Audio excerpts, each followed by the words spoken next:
Good evening to everybody. Erev Tov. Happy Chodesh Shvat, which of course began on Monday.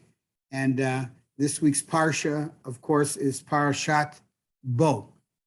Rashi, at the very beginning of his commentary, saw fit to refer us to Parshat Bo. There he asks, what's the whole purpose of all of Sefer what's the purpose of all of Sefer Bereshit? If the purpose of the Torah is to give us mitzvot, so then the first real mitzvah that was given to the Jewish people as a whole was HaChodesh Hazeh Lachem, the mitzvah of counting time on a national basis. And Rashi himself seems to say that mitzvot that we have are they are the end to which we as human beings and we as Jews must strive. That's the purpose that we were taken out of Mitzrayim. As a matter of fact, let's take a look here. Actually, the mitzvot themselves begin at Perek Yud Bet, the 12th chapter. But we're going to go to Perek Yud Gimel 13, verse 8. And we're going to come to a passage which we're very familiar with. And that is, we say it at the Seder, not virtually, we say it at the Seder every year.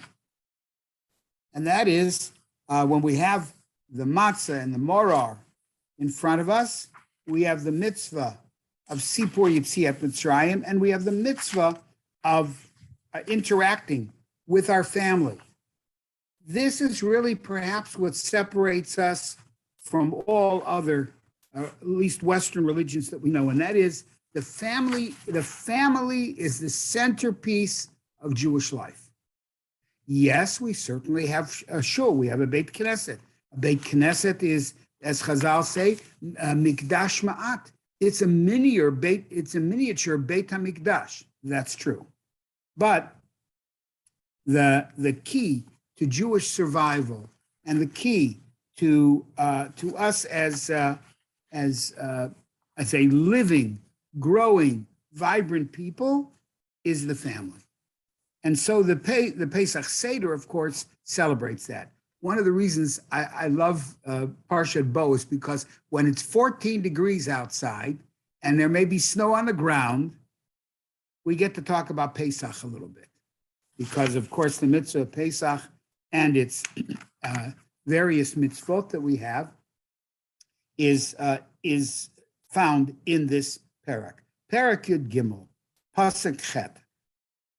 Among the various different mitzvot that we have, the mitzvah of Korban Pesach, which is, of course, a centerpiece of the Seder, the very first Seder, and of course in subsequent Sedarim as well. The Korban Pesach was eaten. It was a mitzvah to eat the Korban Pesach on the Seder night, to shecht it the afternoon prior to Pesach, to the Seder night. And then the Torah tells us, when we have the matzah and the maror and the Pesach in front of us, the Torah tells us in Pasuk Chet, Perek Yud Gimel Pasuk Chet, V'higadta levincha bayom hahu. You must say to your child, your son, your child, on that day, meaning the day of Pesach, Lemor, in the following fashion: Ba'avur zeh asa Hashem li b'tzeiti mimitzrayim. That for the sake of this, or because of this, God did for me, or performed for me, Yitziat Mitzrayim, the Exodus, when I left. Now here we're going to begin the essence of our discussion with a question. The question is as follows: do we do mitzvot because we were taken out of Mitzrayim, or were we taken out of Mitzrayim so that we can do mitzvot? The slave certainly didn't have much opportunity to perform mitzvot. The Jews living in Auschwitz didn't have the opportunities other than what they themselves, through the sheer will of their leaders and of the individual Jews, very hard to do mitzvot. But they did. They managed to do it. But when a nation is so engulfed in servitude, so it's hard to do mitzvot.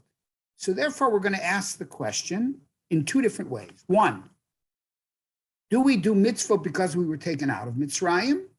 Or were we taken out of Mitzrayim so that we can do mitzvot? What's the difference between the two? The difference is this. Do we view mitzvot as a means to an end, or are they ends in themselves? The 613 mitzvot that we have, are they in themselves the end to which we as Jews must strive? That's the raison d'etre of our people, to do mitzvot, and that's why we were taken out of Mitzrayim? Or do we say no? We were taken out of Mitzrayim so that we would in fact be free to worship HaKadosh Baruch Hu, but also to be free of pain and all of the emotional pain as well as the physical pain. And therefore, we do mitzvot as an expression of gratitude. Hakarat HaTov, this God who took the Jewish people from Mitzrayim, and has freed us from the shackles of slavery, we now do mitzvot. Our mitzvot are an expression both on a national level and on an individual level of our gratitude to Hashem. So let's see if what we will see here is the two of the greatest Jewish minds after the time of the Talmud, Rashi and the Ramban, seem to differ on how they understand this particular mitzvah. Again, the mitzvah is, the pasuk is V'gata levincha bayamahu. It is the mitzvah of Sipur Yetziat Mitzrayim. No question about that. It is the mitzvah of telling and retelling of the Exodus from Egypt. That is our responsibility to tell. And then, of course, we have the mitzvot of engagement through eating. But the Torah tells us, "V'gata levincha bayom hahu," you shall tell him lemor, saying, "Ba'avur zeh." For the sake of this, Asa Hashem li, did God do this for me? Here's what Rashi says: Kagon Pesach Matzah Umaror. Yes, of course, the mitzvah of Korban Pesach, Matzah, and Maror, and the mitzvah of Sipur Yetziat Mitzrayim, the mitzvah of telling the story of Mitzrayim, Asa Hashem li. That means to say we were taken out for the purpose of doing these mitzvahs. Pesach, Matzah, Maror, Sipur Yetziat Mitzrayim, the telling of the story of Mitzrayim. That's why God took me out. Otherwise, I have no existence. Now, these mitzvot here are representative of all of the mitzvot, okay? So that we will be free. Otherwise, what is the purpose of life? The purpose of life from a Jewish standpoint on a national level and on an individual level is to do mitzvot. Now, that's Rashi.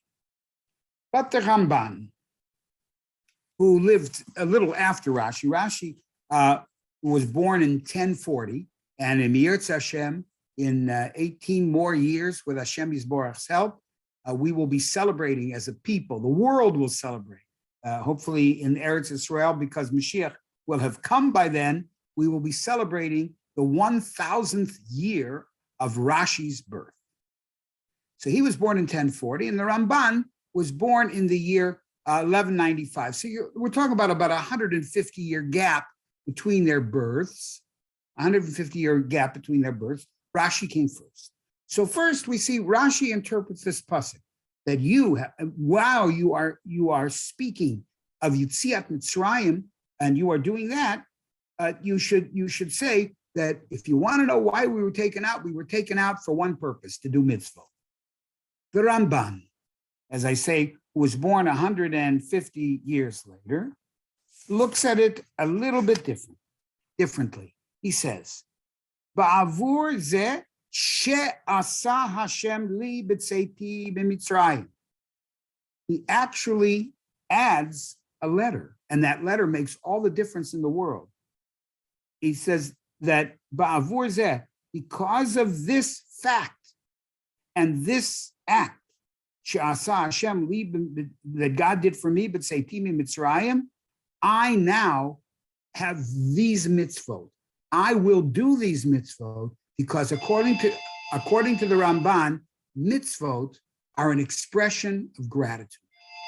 Mitzvot are an expression of gratitude for what God has done for us. You can't. I was once sitting with the great philosopher, Dr. Eliezer Berkovitz, and he was talking to me about the mitzvah of various ways that we serve Hashem.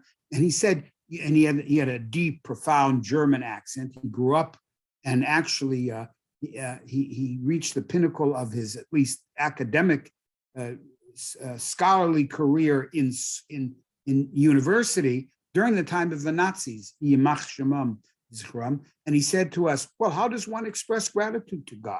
He said, "You can't get him flowers on his birthday." That's of course true. We don't get God flowers on his birthday. But what we do, according to the Ramban, is we perform mitzvot. These mitzvot, which we have, are the mitzvah of Pesach, Matzah, Maror, and Sipur Yitziat Mitzrayim. This is how a Jew expresses gratitude for what God has given us. He's given us meaning to life. And that meaning now can be fully expressed through the freedom that we have wherever we are. So there we have a machloket, a basic machloket, as to whether mitzvot are a means to an end, meaning to say that the mitzvot are the means by which we express gratitude to HaKadosh Baruch Hu. We'll see there's another view as well. Or are they an end in itself? We were taken out of Mitzrayim for one reason, or 613 reasons, and that is for us to serve HaKadosh Baruch Hu. Not only does Rashi have this view, but Ibn Ezra shares that view. And he also says that the purpose is avodat Hashem. The purpose of leaving Mitzrayim is avodat Hashem. Now, the Sefer HaChinuch, the Baal Sefer HaChinuch, who wrote his Sefer, I believe in the 13th century, he's really anonymous. However, the Sefer itself is so profound. It has within it the compilation of all of the mitzvot listed in accord with their appearance, in the order of their appearance in the Torah, all 613 mitzvot, 3 of them in the book of Bereshit, and now, of course, the mitzvot that we find in Sefer Shmot. He says, the Sefer HaChinuch says to us that the purpose here is that we are to, he gives us a principle. Acharei halavavot acharei ha'pu'ulot nimshechot halavavot. Our attitude, our way of looking at the world is governed by the way we act. Why are there 613 mitzvot? 613 mitzvot. And he actually mentions this statement when he talks about the mitzvot that surround the Korban Pesach, which we're not going to go into, but there are many. There are many. We're not allowed to break the bones, and they have to be. It has to be done at a certain time. If it's too early or too late, there are all kinds of. The Gemara in Zvachim talks about all kinds of different difficulties that can come about if the Pesach is. If you weren't thinking about it properly, and you did it, and you did it in the time frame of the Korban Pesach on the 14th, but you weren't thinking about a Korban Pesach. Any number of mitzvot that we have. We're supposed to have matzot and rorim. We're supposed to eat it with matzah and maror, whether it's through a sandwich, as we remember Hillel, or other forms, many mitzvot. And the Sefer HaChinuch says, what do we need all of the multitude of mitzvot here for the Korban Pesach, or any of the mitzvot?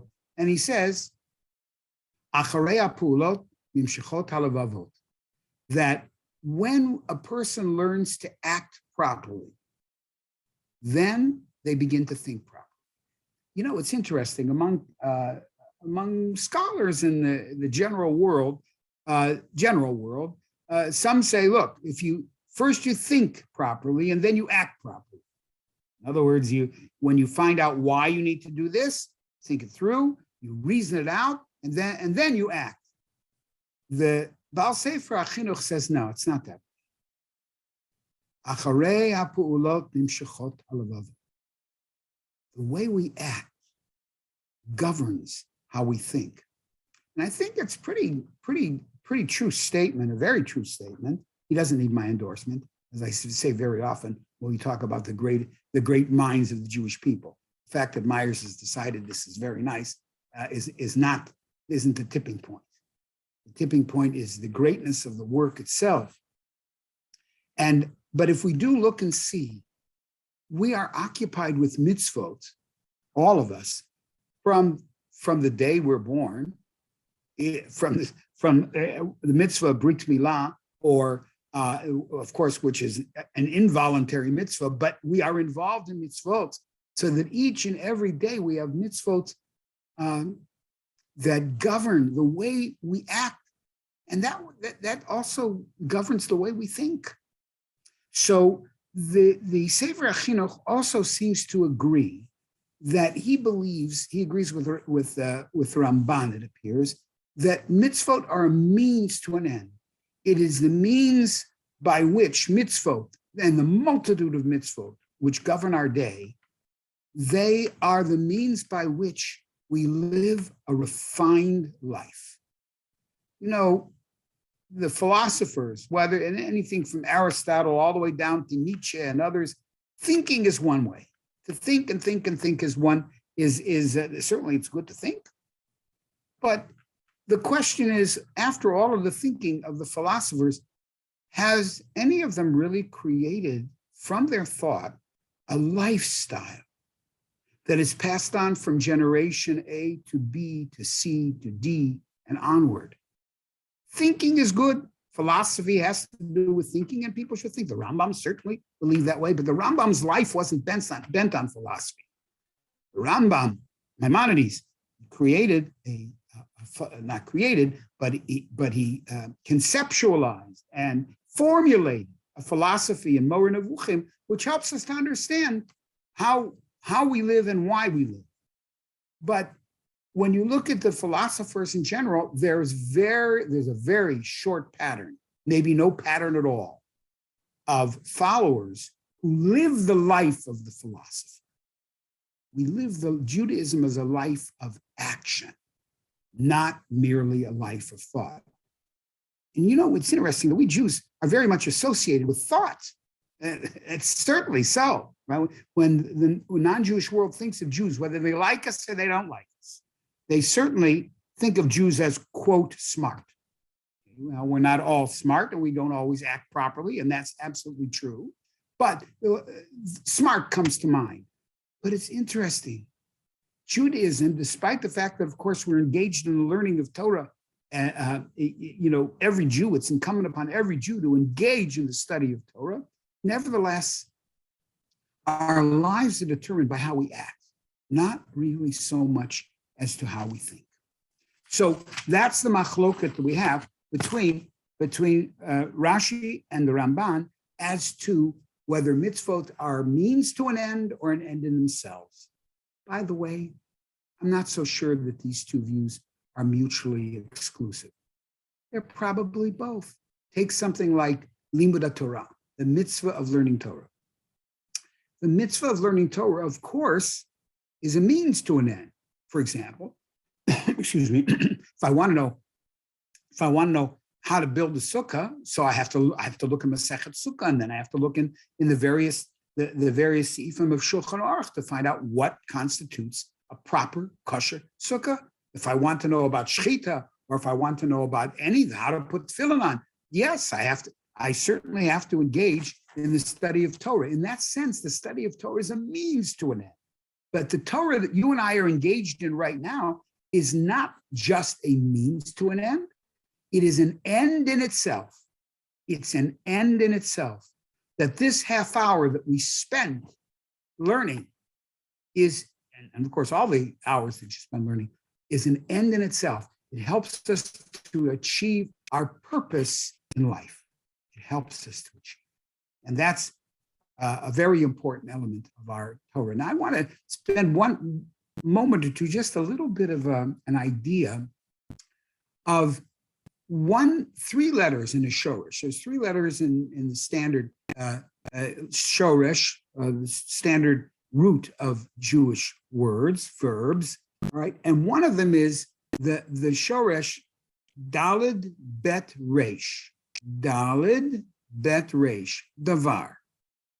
Now, davar really is very, very closely associated with the purpose of Torah. Eilah Devarim, the Sefer Devarim that we call Devarim, the Devar Hashem, Vayedaber Hashem El Moshe Lemor. All of those go to the very crux and the very core of the Jewish experience, the Jewish intellectual experience, as well as the Jewish experiential behavior. But if you take those same three letters, instead of Daled, Bet, Resh, Davar, you spell it Bet, Daled, Resh, you have the word Bidur. Bidur in modern Hebrew, and to some degree, it's borrowed from earlier ideas, means entertainment. So the question is, where do we get our entertainment from? I oftentimes, of course, ideally, by limud Torah, by the study of Torah itself, it is the Devar Hashem. It is the ultimate substance of life. But for many people, this dibur is bidur. The idea of Hashem's speech, the idea of the Torah that we learn, which is the Devar Hashem, that is their joy. David HaMelech expresses a similar concept, although not exactly, when he says, Lulei Toratcha Shashuai, were it not for the Torah that you have given me, Shashuai, that is my delight. Right? Azavadati ba'oni. Then in the times of difficulty, and David certainly went through many times of difficulty, I might have been lost. Lulei Toratcha, were it not for your Torah, Shashui, that it is my delight, it is my bidur, it is my entertainment. I want to just tell you a quick story of, I believe it's one of the Hasidic masters, and there were many. And so sometimes I tend to merge them all together. I feel a little bad about that, but nevertheless, I think it's sort of Levi Yitzchak Berdichev. The Torah tells us, I mean, the story goes that right after Yom Kippur, he came home, sat down, and his wife, by the way, you had to be a very, very special person to be married to Levi Yitzchak. Not even intellectually, just a special person, you'll see why. She puts in front of him, they didn't have that much to eat. She puts in front of him, after Yom Kippur, she puts a little soup on the table. He says, Nein, ich bin hungrig. I'm hungry. I don't want that. Okay. So she takes it away. She gives him a little piece of fish, which she had for after the fast. And he says, Nein, ich bin hungrig. I'm hungry. And then she apparently gave him something else, maybe part of the main course. And he says, Nein, ich bin hungrig. I'm hungry. And then what did he do? He turned around and in the bookcase behind him, pulled out a Masechta Sukkah and learned for the next 3 or 4 hours. He couldn't learn all day. He said, I couldn't learn all day. I was davening all day. I missed it. Lulei Torat Chashashui. Were it not for the Torah, which is my joy, I don't know what I'd do. Now my hunger is satisfied. We live in an age where we're always in pursuit of entertainment, of bidur, of entertainment. The greatest life experience is when bidur, entertainment, comes from dibur, from from that which is truly, truly the essence of life. Same roots, Dalad Bet Resh, Bet Dalad Resh, but they can either be totally antithetical or they can be completely merged, where one's Torah learning and it is one's greatest entertainment. And that happens when that time which is spent in learning is helps to bring us to the reason we were created. Now, let's talk a little bit more about the Higadta levincha bayomahu. That word, the Higadta, it comes from the word Haggadah. The word comes from the word Haggadah. Or put it this way, our word Haggadah comes from that shoresh, the Higadta. Now, a lot of times we cannot necessarily see the message of the shoresh of a word. The shoresh of the word Higadta is, believe it or not, Nun Gimel Daled. Nun Gimel Daled. Neged. In front of. Interesting. Of course, the nun, because the nun is a weak letter, for those of you who are a little more into Hebrew etymology and patterns, the nun drops very, very often. So it becomes Higadta. There's no nun there. But the shorish of that is, of you shall tell, is neged. Here's what Rav Hirsch says. The key to Jewish family is when the parent is in front of the child. You can get an awful lot from reading. You can have a library in your house, and of course, by the way, the view is that a library, if you have a Jewish library, you can help to fulfill the mitzvah of writing a Sefer Torah. If you have Jewish books all over and you try to use them, that's one way you can fulfill the mitzvah of writing or producing a Sefer Torah. But it in itself, says Rav Hirsch, is insufficient. You have to be in front of your child.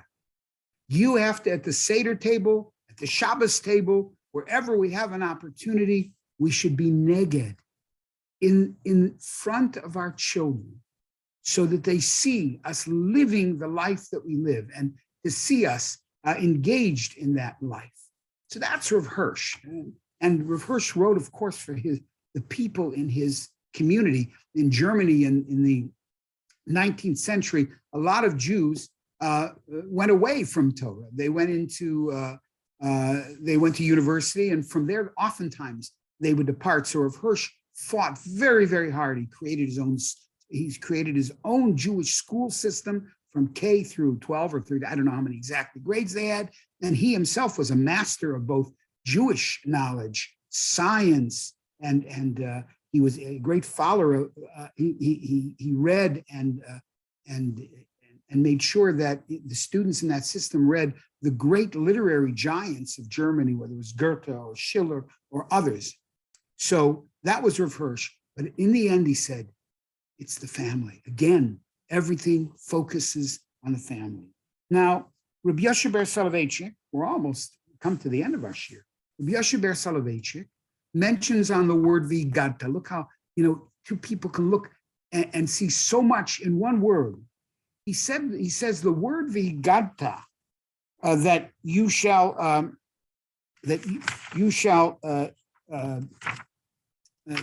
tell. He says that comes from the very same root that when we talk about Haggadat Ha'edut, the actual giving of testimony, bearing testimony, he says. And Higadta is that a father or a parent, doesn't have to be only a father, but a parent needs to conduct the Seder as if everybody who's there is bearing testimony to the fact that Hashem took us out of Mitzrayim. And he says, one discharges the mitzvah of Sipur Yetziat Mitzrayim. One can fulfill the mitzvah of telling the story of leaving Mitzrayim through the medium of speech and through the medium of symbolic actions. That's what he means when we talk about why does the Torah say Sipur Yitziat Mitzrayim should be performed when matzah and more is in front of you? Why can't we do it every day? Of course, there is a mitzvah of Sipur Yitziat Mitzrayim to some degree every day when we say Kriyat Shema. We have that mitzvah, and that's true. But he says, why is it so imperative that it all be in front of us? Because that is what allows us the opportunity to actually tell and retell the story of the Exodus from Egypt. Now, I want to conclude here with a statement by Rav Avram Yitzchak Kook, Zeker Tzadik Livrach. It begins with the Haggadah. By the way, you have not dispensed your responsibility of doing the Haggadah on Pesach by tonight's class. So we have to forget that. But it did focus, of course, a lot on it. And of course, one of the most famous phrases in all of the Haggadah is B'chol dor vador chayav adam lirot et atzmo ki'ilu hu yatsa miMitzrayim. Every person is obligated to look at himself and see himself as if he or she personally left Mitzrayim.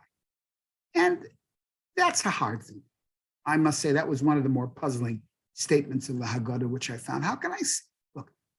When it comes to the opposite of that, I know how intellectually how horrible Auschwitz was, but I can't see myself as either in where I was in Auschwitz. Can't do it, no matter how hard I try. Nor liberated from Auschwitz. I cannot. And of course, we know each of us in our generation still has people who we know who were liberated from Auschwitz and what it meant to them. But I can intellectually understand.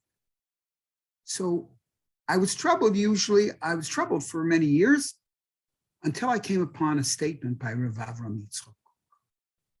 Rav Avram Yitzchak Kook, Zecher Tzadik Livracha, said, don't make the mistake of thinking that Yitziat Mitzrayim, the exodus from Egypt, was an event.